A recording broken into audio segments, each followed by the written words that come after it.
Good morning guys, ayan Matski TV, meron tayong repair dito. Init pa naman ngayon. Dinala kaninang maga. Ang problema nito guys is stuck up. To, hindi mapihit. Hindi mapihit yung mga pihitan, ayan oh. Mapipihit pero matigas. Ayan oh. Ayun. Matigas, so namong problema siguro lalo din sa kabila, ayan oh. Ayan oh, matigas. So kinalawang na yan. So yan ang gagawin natin ngayon. Double burner siya na Astron. Ayan. Okay. Pisa natin ang ating trabaho. Kukunin daw ng alas 12, alas 11 pasado na, pambihira. O sige. Standby muna tayo diyan. Babaklasin ko lang. O so guys, natanggal ko na yung knob. Makita niyo puro dumi, puro kalawang, ayan oh. So yan ang sinyalis na talagang mag-i-stack up talaga yan. Ganun din sa kabila, ayan oh. So iwasan natin matatapunan ng tubig yan. Paulit-ulit ako sinasabi ko lagi. Kaya yan dahilan ba't nag-i-stack up, natatapunan ng sabaw dito or maglilinis, papasok yung sabon dito, yung mga bula, kakalawangin yan. So ayan, tuloy tayo ng trabaho, mainit na. So ito guys, hindi ko na matanggal yung burner, kinalawang na kasi yung pin. Pag pinilit natin, pwedeng maputol yung pin, mahirap lalo tanggalin. Ganun din sa kabila. So ang discarter rito, tatanggalin natin yung dalawang tornilyo rito magkabila, dito sa bar magkabila. At siyempre tanggalin natin tong pinakang holder ng pipe, tapos i-atras lang natin yan, ay hilahin natin papunta rito. So tanggal na tong tornilyo ron sa kabila, doon yung tigalawa, tutulak lang natin to. So hila patras, ayun. So matatanggal na siya yan, para mahila natin to yan, ganyan yan. So ganyan ang diskarte dyan para hindi na tayo mahirapan. So ang problema lang naman kasi dyan is yung control. So ito, tatak-tak lang natin yan, baka may dumi, pero yan, wala naman. So baba mo natin to rito para hindi tayo mag-concentrate sa control. Ang dali lang naman yan guys. Marami na naman ako mga video dyan na kung paano paglinis, pero pakita ko sa inyo kahit yung kabila lang. Ito lang isa, basta pares lang gagawin natin dyan, ito tsaka doon. So ito lang gagawin natin, i-demo para may idea yung mga bagong pumasok sa aking channel at sa mga nagtatanong kung paano pag overhaul nito. So pwede nating tanggalin dito, pwedeng hindi na, dahil ito lang naman ang bubuksan. Andiyan sa loob kasi yung lilinisin. Ayan, dalawang tornilyo yan. Ayan.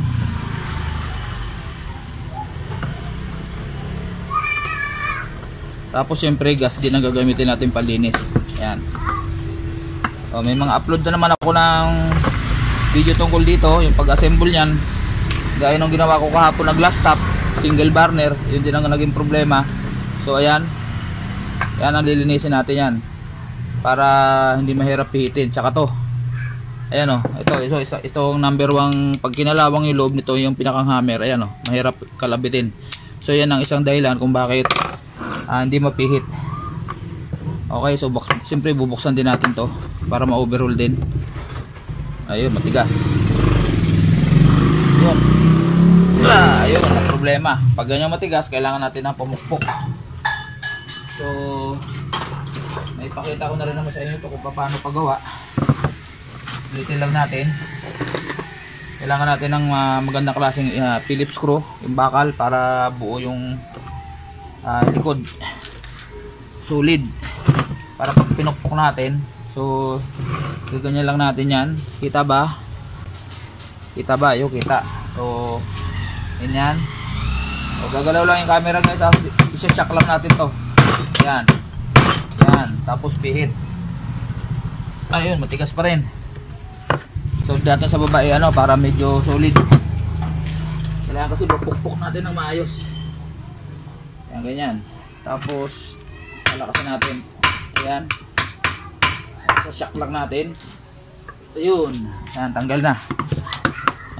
Tutok natin yung camera. Ayan, so napipihit na guys dahil na-shock na natin. Huwag natin pipirsahin ng kamay pag matigas talaga yan. Kailangan isa-shock natin ng konti. Kasi baka mabilog yung ulo nito, yung screw. Mas mahirapan tayo magtanggal. So ito marumi yan sigurado. Ayan o, kalawang. Kita nyo, kalawang o. So hirap siya maglaro dyan kasi naglalaro yan dyan. So tanggalin natin ang spring. Yan, to. Ito, pag kinalawang to, yan dyan dito. Pag kinalawang to, hindi siya maglalaro dyan. So yan lang ang lilinisin natin.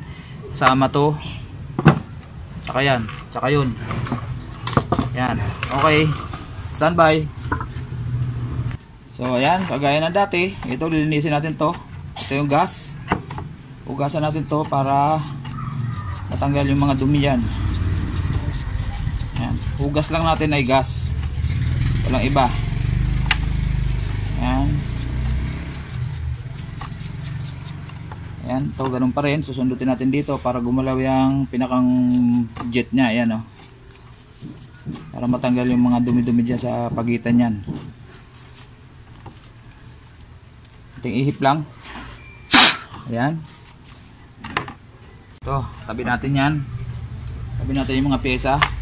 Tapos ito, yung pinakang hammer, lilihain natin ng pino para kuminis siya.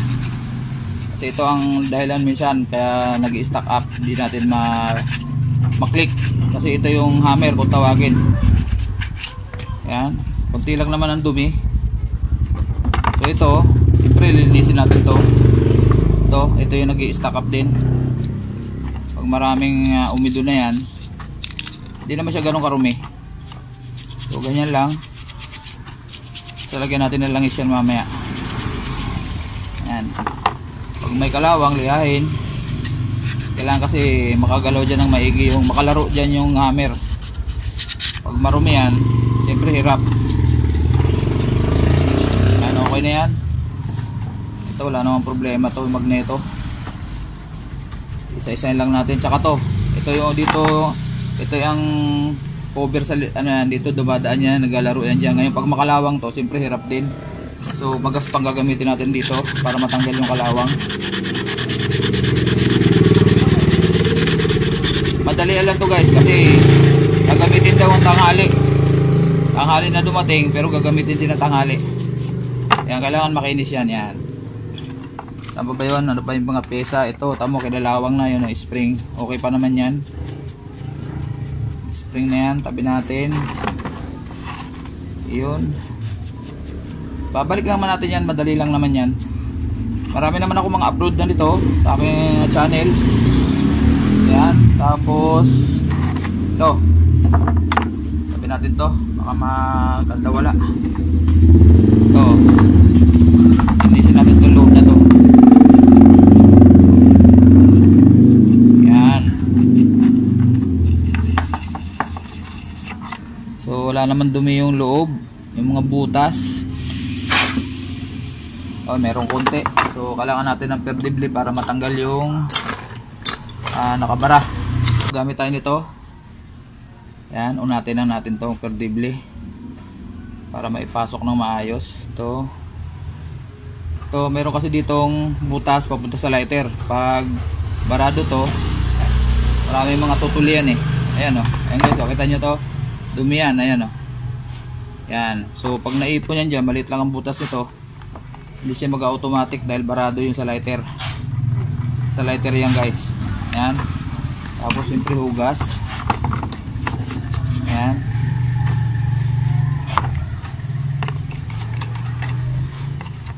Yan. Yan lang. Ganun din gagawin ko dun sa kabila guys. So hindi ko napapakita sa inyo yun kung paano natin gagawin to. Ganun din gagawin dun sa kabila para hindi na mahaba ang ating video. So dito pwede natin sundutin dito. Malakas naman to kaso lang mahigpit lang. Hindi pihit. Yan ang sakit nito. Yan ang problema. So kita nyo wala naman bara. Ayan o. Wala naman dumi. So pwede na yan. So assembling ko to. At mamaya hindi ko napapakita sa inyo yung kabila dahil parehas din naman ang gagawin ko doon. Para hindi na masyado mahaba yung ating video. Ayan. Nasa lang natin to. Tingnan natin ng konti para makita. So natin yan mga umido dyan. So yan na, assemble time na tayo. So siyempre ganoon din dati, kailangan natin ng grasa konti, grasa para dun sa jet pinakang to. Lagyan natin ng konting grasa to para madulas, hindi siya mahirapan magpihit mamaya. Ayan, konti lang. Iwasan lang yung mga butas. Tapos syempre pasok natin to rito. Kagaya ng dati yung maliit na butas sa taas dito, sa taas. Yan. Yan, tapos ito. Basta kung paano nyo binaklas, tatandaan nyo. Kung di nyo kabisado, picturean nyo sa isa. Bawat baklas, picture. Ayaw na matanggal to. Ang-asawa na. Ayan. So ito, ambang ano nito. So ito, taas to. Para dito. Tapos lagay natin tong stopper. To. Dito, may kanal yan dito. Yung dila-dila na to. Doon sa taas yan. Sa taas. Yan. Okay. Tapos itong spring dito. Lagyan natin pala ng langis yung ano yung ating langis. Ito. Lagyan natin ng langis to. Yan. Tapos hawak ng daliri dito sa daliri para naka-steady siya diyan. Tapos yan. Okay na yan. Kasara na natin. Ganun lang ka simple naman yan guys. Basta tandaan nyo lang yung pagsasalansan. Kasi may mga baliktaran yan. Pag nagkamali tayo, problema. Sisindi siya pero pag pinatay mo may apoy pa rin. Sa mga nakaraang kong video may paliwanag na ako dyan. Step by step. Ito madalian kasi to kaya hindi ko na sa inyo may isa-isa. Pakitingnan na lang sa aking channel. Marami akong ano dyan. Upload tungkol dyan. Tapos baliktaran natin ng ganyan. Tapos ito lalagay natin to. Ito importante to guys to. Ito yan.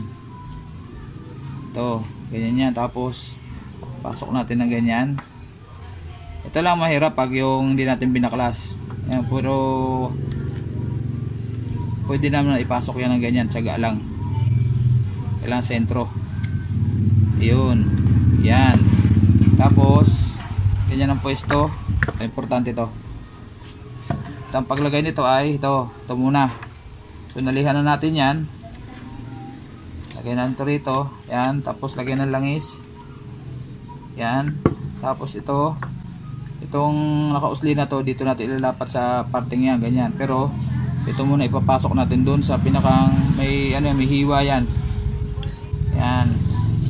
Kasi lulubog lang natin ng ganyan. Yan. Ganyan yan. Kasi ito malinis na rin. Konting, ayun na, lumabas na yung spring. Langis din yan. Tapos dito, ayan. So sinuot ko yung dito. Ayan o. May susutan yan. Tapos ito balik na natin yung screw. Para masara na.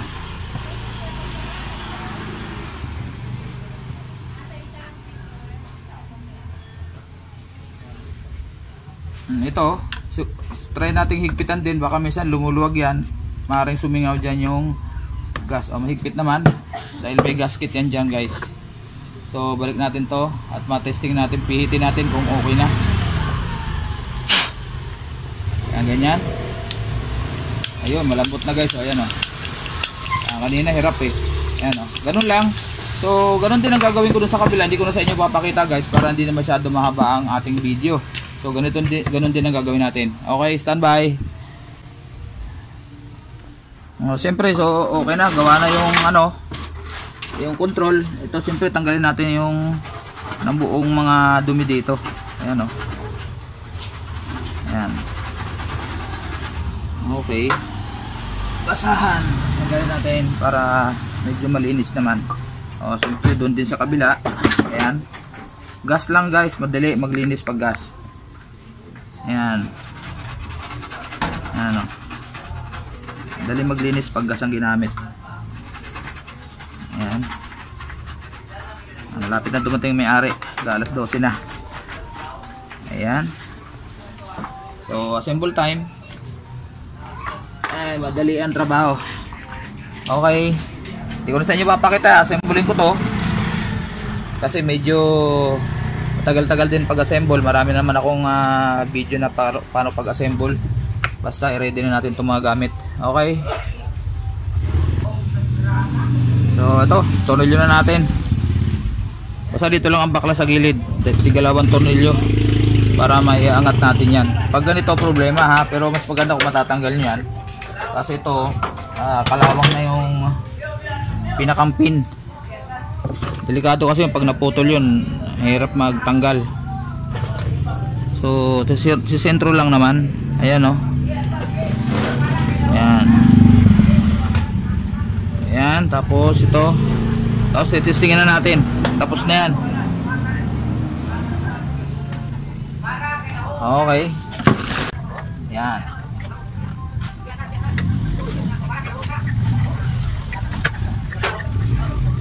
Ayan, okay na. Ayan, so hindi kasama yung plato nito. Kukunin ko lang yung gas ko, dali lang, testing natin. So ito, kabit na natin yung hose sa likod. Okay, tapos testing. Buksan natin yung tangke. Okay, dito muna. Iyon. Okay na guys, lambot na oh. Ayan, pita natin oh. Oh. Yan ang problema niya kasi kanina na maganit. So dito naman sa kabila, kita ba yung kabila?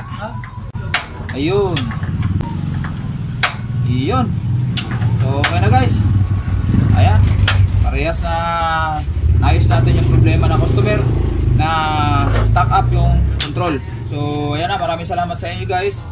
Ang tatak nito ay Astron. Sa mga bagong napadalaw sa aking channel, kung nagustuhan nyo ang aking video na mga tutorial ng pagre-repair ng kalan, ng gas stove, ay paki-like, share, and subscribe.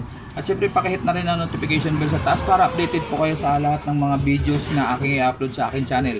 Ayan, maraming salamat. God bless po sa ating lahat. Matsuki TV. Bye bye.